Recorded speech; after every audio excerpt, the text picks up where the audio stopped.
예, 여러분 안녕하십니까? 빠박쌤이에요. 자, 이번에는 노벨 물리학상 해설 시리즈 다섯 번째 시간이 되겠습니다. 1941년부터 1950년까지 노벨 물리학상에 대해서 알아보도록 하겠습니다. 먼저 1941년 노벨 물리학상은 뭐 다 텅텅 비었죠. 2차 세계대전 때문에 그렇습니다. 그럼 넘어가고 1942년 얘도 텅텅 비었죠. 2차 세계대전. 그래서 굉장히 이런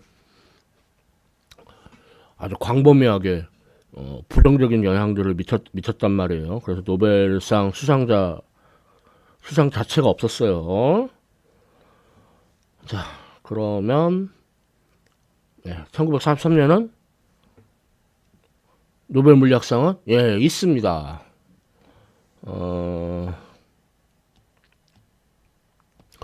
오토 슈테른. 이 사람은 독일 사람이고요. 그 물리학에 그 슈테른 게를라흐의 실험이라는 게 있어요. 이게 뭐냐면은 그 어떤 불균이란 자기장, 그래서 여기가 N극이고 뭐 이쪽이 이렇게 S극이고 여기다가 원자빔, 원자빔을 통과시켜요. 그러면은 고전 물리학적으로는 이렇게 그 원자빔이 퍼지게 되거든요. 근데 그러니까 이게 예상이 되는데 실제 실험을 해보면은 원자빔이 이렇게 두 개로 나오게 돼요. 그래서 왜 그런가? 이건 왜냐면 전자의 스핀 때문이에요. 전자가 스핀이 플러스 2분의 1하고 마이너스 2분의 1 두 가지가 가능하거든요. 그러니까 슈테른 게를라흐의 실험은 스핀 가운동량을 발견한 실험이라고 할 수가 있겠습니다. 보통 이제 궤도 가군 용량은 이제 그 원자핵 주변을 전자가 돈다, 공전한다. 사실 안 그렇죠. 그냥 그렇게 비유를 하는 거지. 사실은 원자핵 주변에 전자가 있는 확률 분포만 알 수 있죠. 마찬가지로 이제 스핀 가군 용량을 전자 자체가 이렇게 뱅글뱅글 자전하는 걸로 비유를 하는 거지. 실제로는 전자의 점조차 못 찍어요. 점을 찍어가지고 점이 움직인다. 그럼 마치 태양의 흑점이 움직이는 것로부터 태양의 자전을 알아낸 것처럼 전자의 자전을 알 수가 있겠지만 점조차 못 찍어요. 왜? 하이젠베르크의 불확정성 원리에 따라. 그러니까 점 찍는다는 건 위치의 오차가 되게 작다는 뜻인데 그러면 운동량의 오차가 커져요. 점 찍은 전자가 있었는데 다음 순간 어디로 가는지 몰라요. 그러니까 그건 다 비율 뿐이죠. 아무튼 이 업적으로 1943년 노벨 물리학상을 탔습니다. 자, 다음은 1944년 노벨 물리학상은 이즈도 아이작 라비. 그리고 노벨 화학상 얘기를 안 할 수가 없는데 오토 한 이렇게 수상을 했어요. 그래서 먼저 노벨 물리학상 라비부터 얘기를 하자면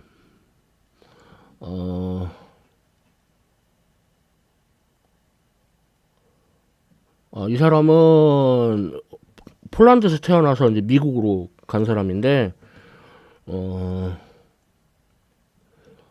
그 원자 핵을 이루는 양성자하고 중성자 얘네들도 스핀 가공 동량이 있거든요. 그러니까 다시 말해서 원자력 자체가 그런 자기 모멘트가 있어요. 그래서 그 어떻게 보면은 그 핵자기 공명 NMR이라고 하죠. 뉴클리어 매그네틱 레조넌스라고 해서 NMR이라고 하는데 그거하고도 좀 연관이 있는 그런 업적으로 상을 탄 거고요. 근데 1944년은 물리학상보다 화학상이 더 유명합니다. 오토 한. 근데 참 이게 말이 많은데 왜냐면 이제 혼자만 받았다고. 그러니까 뭐냐면은 오토 한 말고도 슈트라스만, 그 다음에 마이트너, 그리고 그녀의 조카인 프리시. 사실은 이 사람들이 다 팀으로 이제 연구를 한 건데 어떤 연구를 했냐면 우라늄 원자번호 92번 그리고 질량수가 235짜리인 우라늄에다가 중성자를 때려요. 그러면 이게 이제 두 개의 이제 작은 원소, 뭐 예를 들어 원자번호 56번 질량수 142의 바륨하고 그 다음에 원자번호 36번 질량수 91번의 크립톤, 그리고 뭐 예전에 이런 핵반응에서 그 원자번호의 합과 질량수의 합이 보존된다고 그랬죠. 그러니까 핵 반응 전이 92 더하기 0, 그러면 56 더하기 36 더하기 0. 질량수의 합이 보존되고, 그 다음에 이제 원자번호의 합이 보존되고, 질량수는 반응 전이 235 더하기 1, 그럼 142 더하기 91 더하기 3이어야 되거든요. 근데 질량수가 3인 게 아니고 1자리가 3개. 그래서 이게 바로 중성자예요. 그래서 우라늄의 핵 분열을 관찰을 한 거예요. 이 반응식이 여러 가지가 있는데 예를 들어 그 우라늄에다가 때린 이 중성자가 속력이 느려야 돼요. 너무 빠르면 안 돼요. 그리고 그랬더니 어떻게 됐어요? 중성자 한 개를 때렸는데 중성자가 세 개가 나오죠. 그럼 이게 바로 이웃에 있는 또 다른 우라늄을 또 때리고 해가지고 바로 연쇄 반응을 일으키게 돼요. 이거를 사실 오토 한 혼자만 한 게 아니란 말이에요. 슈트라스만, 마이트너, 프리시 이렇게 여러 사람들이 있었는데 혼자 좀 독식한 감이 있죠. 좀 많이 무리됐어요.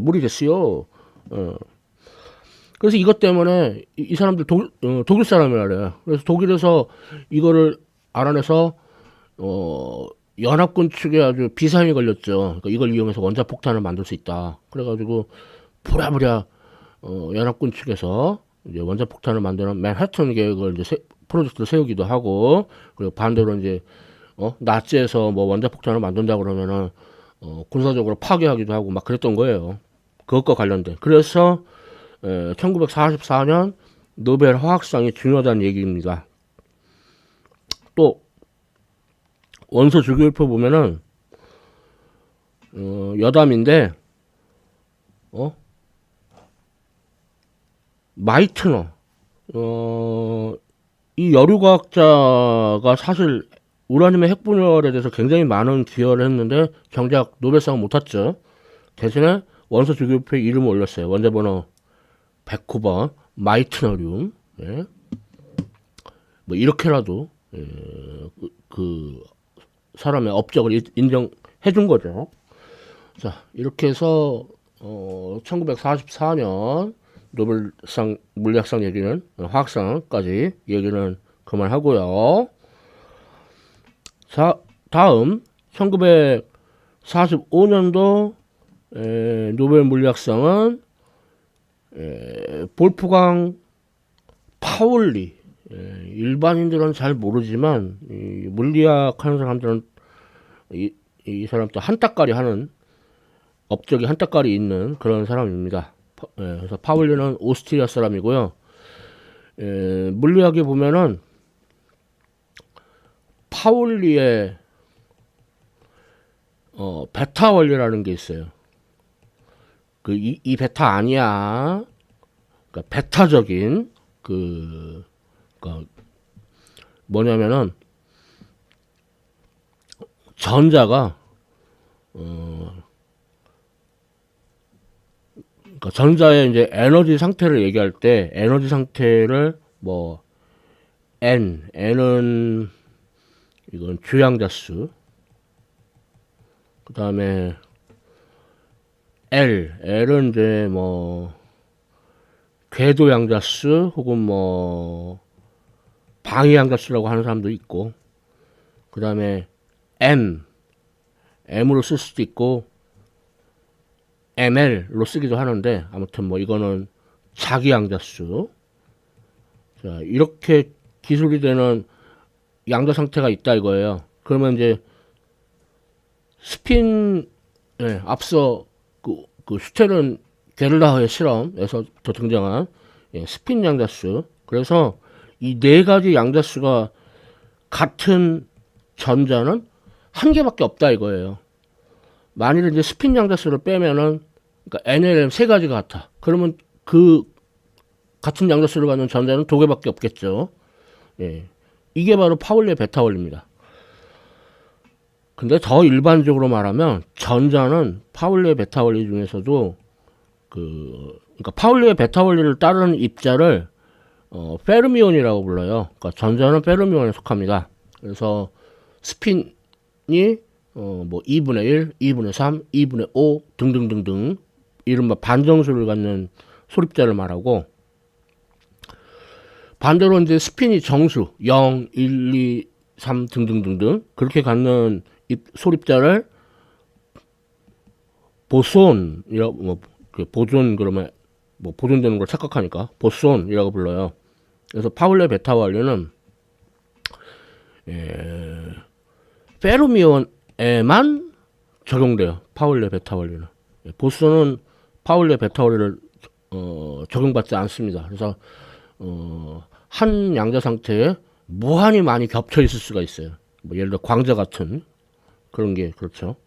그래서 이게 이제 파울레 베타 원리 이렇게 한따까리 하는 건데 일반인들은 잘 모르고, 어쨌든 과학 교과서에 올라와 있어요. 그 정도로 대단한 업적이라고 할 수가 있겠죠. 예, 이걸로 1945년 노벨 물리학상을 탔고요. 자, 다음은 1946년 노벨 물리학상은 퍼시 윌리엄스 브리즈먼. 이 사람은 미국 사람이고요. 이 사람은 이제 고압 상태, 그러니까 압력이 높은 상태에서의 이제 그 물리학 그 연구를 해가지고 그 업적으로 노벨상을 탔어요. 그래서 제가 뭐 더 코멘트를 더 추가할 내용은 없는 것 같습니다. 그래서 1946년 노벨 물리학상은 이만하고요. 자, 다음 1947년 노벨 물리학상은 에드워드 빅터 애플턴.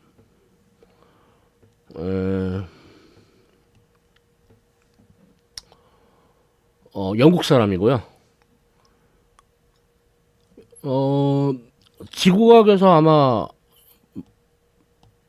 배운 분이라면 이제 기권, 그러니까 지구가 대기로 둘러싸여 있잖아요. 그 기권의 구조를 배웠을 거예요.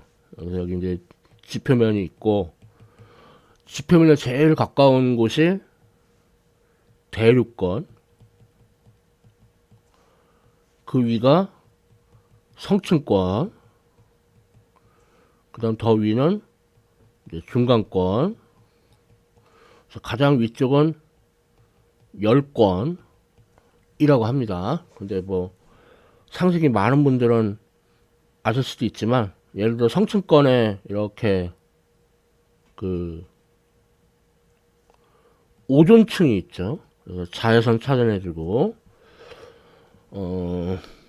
그 문제, 이 노벨상을 탄 애플턴은 뭐 알아내냐면은 10권의 전류층이라고 해가지고, 그러니까 이제 이온이 된 그런 기체들이 있어가지고, 이 전류층이 이제 바로 그 무선 통신, 뭐 전파 진동수가 너무 높으면 그냥 전류층을 통과해버리고, 어떤 범위의 전파는 전류층에서 반사가 돼요. 그러니까 반사가 되니까 그걸 이용해가지고 이제 무선 통신에 이용이 된 거죠. 물론 전류층도 사실은 여러 개의 층으로 나뉘는데, 그 중에 이제 애플턴 층, 이 사람 이름을 붙인 층도 이제 있어요. 예. 아무튼 그런 업적으로 1947년 노벨 물리학상을 탔습니다.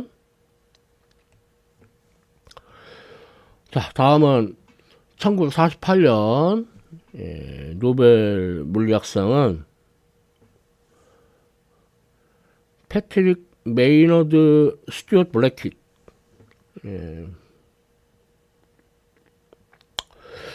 자, 이 사람은 영국 사람이고요.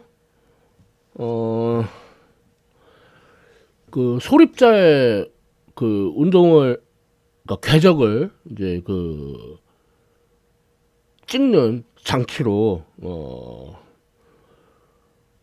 안개상자, 영어로는 클라우드 체인버, 구름 상자라고 번역을 하는 건 그냥 물리학에서는 그렇게 번역 안 하고 안개상자라고 번역을 해요. 근데 거기다가 가이거 밀러 계수기, 흔히 이제 그 GM 카운터라고 하는데, 그래서 이제 그런 것도 추가하고 해가지고 그러니까 우주선, 요즘 우주선이라는 말 잘 안 씁니다. 우주 방사선, 우주선 그러면은 우주 비행사가 타고 다니는 걸로 착각할 수 있으니까 우주 방사선. 물론 그거를 이 사람만 연구했던 건 아니죠. 뭐 이제 다른 사람들도 연구했었는데, 어떻게 말하면은 그런 분야의 재발견, 뭐 남이 미처 못 발견한 거, 뭐 그런 것까지 줍줍 그런 업적으로 1948년 노벨 물리학상을 탔습니다. 자, 다음 1949년 노벨 물리학상은 히데키 유가, 일본 사람이니까 원래대로면은 유가 히데키라고 해야 되는데, 그냥 다 서양식으로 이름을 앞에 나오게 히데키 유가라고 적었어요. 자, 일본 사람이고, 그러니까 일본 최초의 노벨상 수상자입니다. 이 사람 이후에 이제 일본이 꽤 제법 노벨상을 타요. 그러니까 우리가 일본을 그냥 무턱대고 뭐 얕잡고 욕하고 그럴 건 아니에요. 뭔가 잘난, 노벨상을 많이 탔다는 거는 뭔가 잘난 점이 있다는 거니까 그런 건 또 우리가 또 배워야죠. 무조건 까기만 하면 안 되고. 그래서 뭐냐면은 그 원자 핵에 보면은